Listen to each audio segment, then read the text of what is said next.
and I are kind of unusual in that we're running the seasonal yoga teacher training, and neither of us originally trained as seasonal yoga teachers. No, that's true. So we both come from different backgrounds. We've probably got quite a broad range of different things that we've done before we've kind of got to this point. But we've both kind of found seasonal yoga at a later point in our teaching, and something about it we've connected with, haven't we? Yeah. Which is interesting, because I think for a lot of the seasonal yoga courses, the teachers are seasonally trained. Yeah, that's been true, their actually. original training. I wonder if that's a geographical thing, though, in terms of, obviously, it's predominantly in Scotland, and maybe there's more classes, there's more opportunity. I don't know. Yeah. But yeah, certainly only in the last couple of years, maybe I want to say maybe about 2019, I first, and it wasn't specifically seasonal yoga, it was more Qigong, which then introduced me to the 5-element theory, and it was just like, yes. It's like, I know this within myself. It was one of those where I kept saying, well, yeah, of course, that makes sense. But at the same time, just finding another language, another understanding about something. And then I just started to explore a bit more, and then I started to get books really on 5-element theory and a little bit more about Qigong. And then I saw a post on Facebook about seasonal yoga, and that's how it came about. And then inevitably how I come to meet you, really, because although we don't live that far away from each other, I never knew you, never heard of you. We probably wouldn't have met. We wouldn't have, no, otherwise. I doubt it. So that's brought us together, Yeah. for sure. I think for me, I was always interested in yoga, but I'd also always been interested in Chinese medicine. Okay. And Qigong type practices. Yeah. And had books on them, acupuncture, those kinds of things.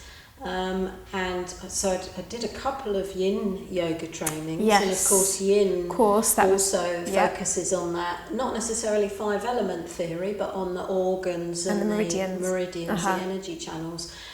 But so when I came across seasonal yoga, and it took me a bit of time to kind of totally absorb it, it was like, oh right, this brings it all together. Yeah.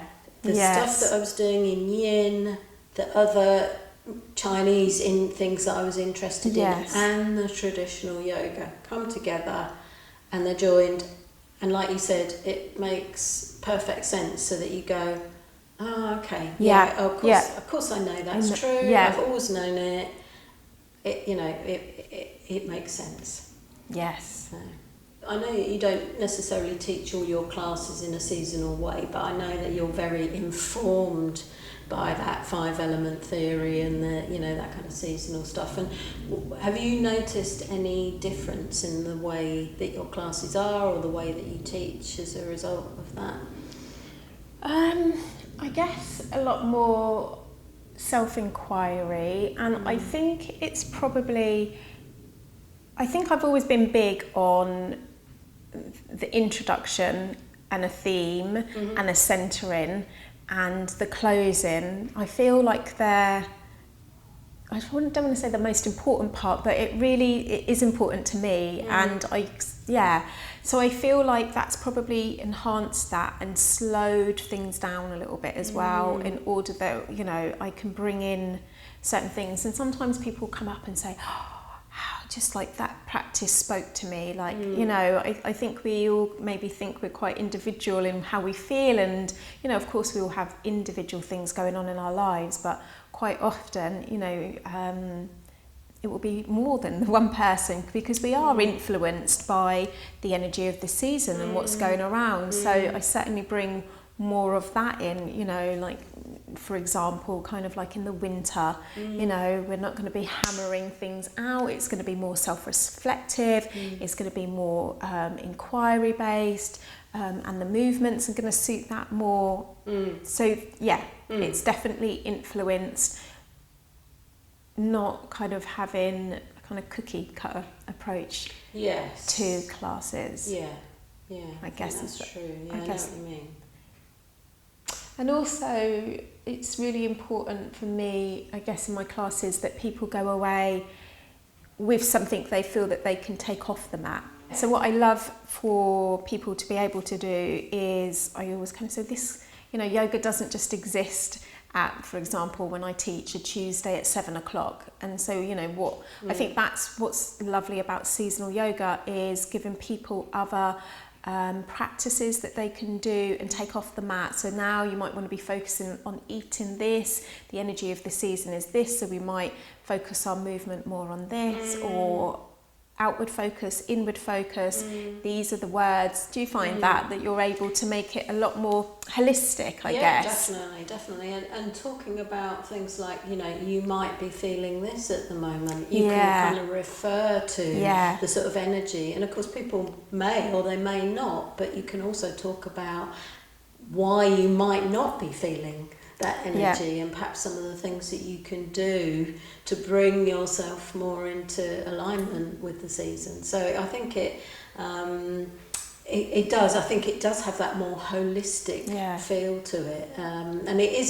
There is a sort of theme, and the way that I teach, because I do teach very specifically in the seasons, so it does have a theme, but you can bring out different aspects of it. So one week you might focus more on one aspect than the other. So even though it's within the season and you're teaching that way, again, you're not just, going, well, this is the season and this is exactly what I'm going to do. You can kind of change it around and change the focus. Do you feel like it's giving you more creativity as a yoga teacher then, or...?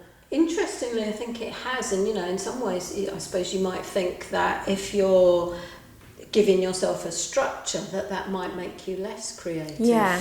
But I think that for me, I quite like structure. I'm quite a structured person anyway. And within that structure, I think that's actually given me freedom. More license. So I have the structure, and then within that, okay, there's lots of different things. And when you've done other things and you've done other trainings like yin training or other stuff, you can bring those things in. Definitely. So everything's kind of coming to bear on that, what you're teaching in that definitely. Class. So. I think, sometimes you'll hear yoga teachers like, I don't know what to teach this week, I'm kind of, what shall I teach? And with the seasonal approach, you always have something, like you said, there's a structure there, and then you can bring your personality in, you can bring your other teachings in, but also what's nice, I can speak to being around you and your students, is how your students have a good understanding of the season now. So also for them, repetition is good, and so when they've been with you for, how many years, it's, I've kind of heard them talk about, this is what I really value in this season. Yeah. Oh, and the interesting thing is that people will come and they'll say, I love spring. Yeah. I've really been looking forward to this. I love this. And they remember. They remember the things that you're doing. And that's not in a bad way. So it's not in the sort of like, oh, not this again. It's like, oh, I love this. I love the prostrations, or I love the sort of side bending, or I love winter. I'm much more, I want to come in and be centered. And also noticing what's going on in the seasons. Yeah. So a lot of people, and I've noticed it myself, saying, I've noticed much more what's going on in nature around me, more detail, and how it is affecting me and influencing me, and that's got to be a good thing, hasn't it? Yeah, absolutely. In this kind of blinkered world that we just, tick, tick, tick and get things done, actually stopping and noticing, I can see differences now in what's happening in nature, but also the fact that people start to learn more about themselves, actually, don't they? Yeah. And like you said, people that resonate with a certain season, well, what is it about that particular season and that energy that really sits well with me? Is this something that actually, I benefit because I need more of? Yeah. Or I'm that way inclined. So it really does open up much more, for me personally, this system than teaching traditional yoga before opens up much more exploration for me, and without it being rigid, I guess. Yes. Because obviously there's the ebbs and flows and there's the changes. Yeah. And it's accessible.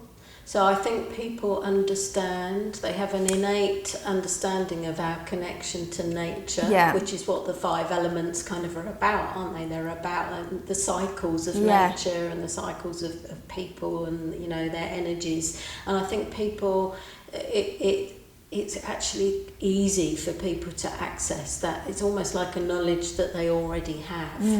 Re-remembering. Re-remembering, yeah.